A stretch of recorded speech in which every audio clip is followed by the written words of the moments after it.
He built a billion-dollar empire. He shaped the sound of hip-hop for 3 decades. He partied with presidents, dated supermodels, and lived a life most people only dream about. Then, in September 2024, federal agents arrested him in a Manhattan hotel. The charges? Racketeering, sex trafficking, organized crime. Sean Diddy Combs is now sitting in a federal detention center, facing the possibility of life in prison. His empire is crumbling. His secrets are being exposed. This is the rise and catastrophic fall of one of music's most powerful men. Sean John Combs was born in Harlem, New York, in 1969. His father was killed when Sean was just 2 years old, leaving his mother to raise him alone. But Sean was driven, ambitious, hungry for success. In the early 1990s, he landed an internship at Uptown Records. He worked his way up, discovered new talent, and learned the music business from the inside. Then, in 1993, he founded his own label, Bad Boy Records. What happened next was nothing short of legendary. Bad Boy Records became a powerhouse. Diddy, known then as Puff Daddy, signed the notorious B.I.G., one of the greatest rappers of all time. He produced hit after hit. He launched the careers of Faith Evans, 112, Maze, and countless others. When Biggie was murdered in 1997, Diddy released I'll Be Missing You, a tribute that became one of the best-selling singles of all time. But Diddy wasn't just a producer. He became a brand. He launched Sean John Clothing. He created Ciroc vodka partnerships. He acted in films. He hosted legendary parties that became the stuff of myth, lavish, exclusive events where the rich and famous gathered. By the 2000s, Diddy was worth hundreds of millions. By the 2010s, over $1 billion. He was untouchable, or so it seemed. Behind the champagne and the luxury, there were always whispers, rumors, stories that never quite made it to the mainstream. Former artists complained about unfair contracts. Bad Boy Records had a reputation for making Diddy rich, while artists struggled financially. There were allegations of violence. In 1999, Diddy was involved in a nightclub shooting in New York. He was acquitted, but the incident raised questions about the people he surrounded himself with. Ex-girlfriends hinted at controlling behavior. Cassie Ventura, a singer who dated Diddy for over a decade, ended the relationship in 2018. For years, she stayed silent about what happened during those years. But the whispers grew louder. Former employees spoke of a toxic work environment. Party attendees described events that went beyond celebration into something darker, allegations of drugs, coercion, and exploitation. For years, Diddy's power and lawyers kept these stories contained, until they couldn't anymore. In November 2023, Cassie Ventura filed a lawsuit against Sean Combs. The allegations were horrifying. She claimed years of physical abuse, sexual assault, and coercion. She described being forced into encounters with male sex workers while Diddy watched and recorded.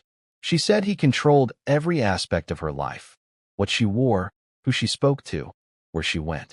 The lawsuit detailed incidents of violence: punching, kicking, stomping. She claimed Diddy once beat her so badly she had to hide in a hotel room for days to let the bruises heal. Most damning, she said he threatened her career and her safety if she ever tried to leave. The lawsuit was settled within 24 hours. Diddy's lawyer issued a statement saying the settlement was not an admission of wrongdoing. But the damage was done. The floodgates opened. Within weeks, more lawsuits followed. A woman claimed Diddy and singer Aaron Hall assaulted her in the early 1990s. Another woman alleged she was drugged and assaulted at one of Diddy's parties when she was a college student. A music producer claimed Diddy sexually harassed and assaulted him, and that the abuse was part of a pattern involving multiple victims. Then came the most disturbing allegation. A woman claimed Diddy sex trafficked her when she was 17 years old. Each lawsuit painted a picture of a man who used his power, wealth, and influence to exploit and abuse. A man who believed he was above the law. In May 2024, CNN released security footage from a Los Angeles hotel in 2016. The video showed Diddy attacking Cassie in a hallway. He grabbed her by the neck. He threw her to the ground. He kicked her while she was down. He dragged her back down the hallway. It was brutal, undeniable, and it proved Cassie had been telling the truth. Diddy issued a public apology video. He called his behavior inexcusable and said he took full responsibility.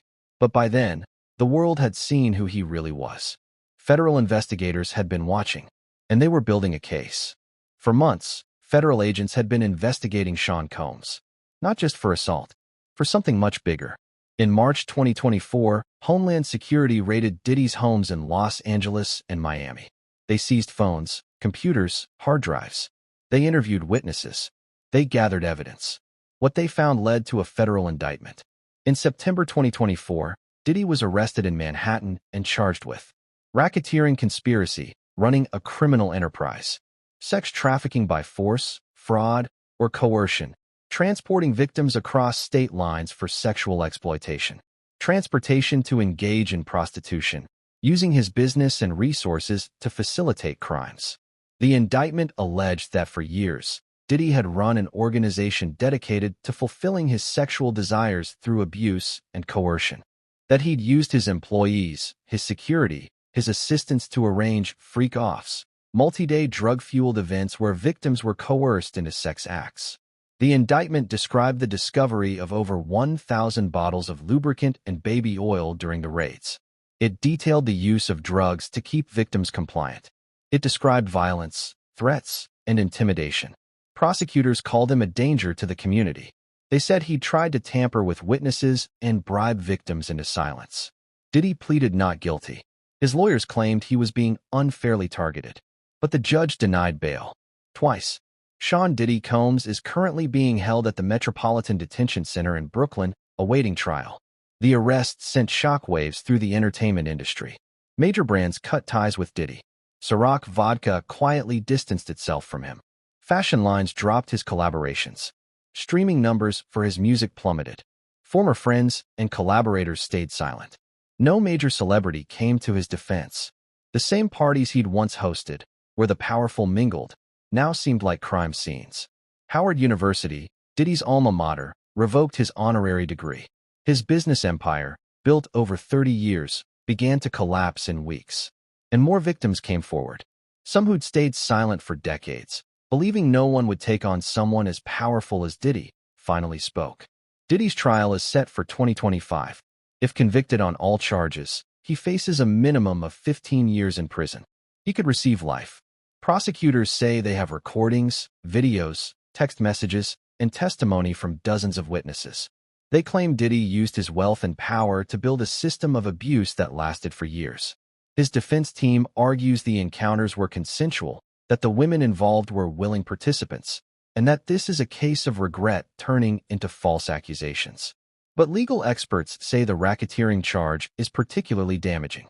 It suggests a pattern, a criminal enterprise designed to facilitate abuse. That's not about one incident or one person. It's about a system. And if even a fraction of what's alleged is true, Diddy's legacy is destroyed forever. The fall of Sean Combs raises uncomfortable questions about power, celebrity, and accountability. How many people knew? How many assistants, employees, security guards, fellow celebrities saw what was happening and said nothing? How did this go on for so long? Why did it take decades for victims to be believed? And how many others in the entertainment industry are still operating the same way, protected by money, power, and fear? Diddy's arrest wasn't just about one man. It was a reckoning, a signal that the days of untouchable celebrities might finally be ending. Sean Diddy Combs built an empire. He shaped culture. He lived a life of unimaginable wealth and influence. But if the allegations are true, that empire was built on exploitation, abuse, and violence. And now, that empire is crumbling. He sits in a jail cell, waiting for a trial that will determine whether he spends the rest of his life in prison. From the heights of billionaire status to a federal inmate.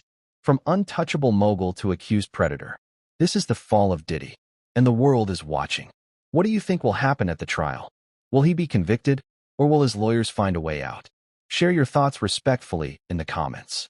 And if you want more celebrity crime stories and shocking true crime cases, subscribe to Dark Vault Stories. New cases every week.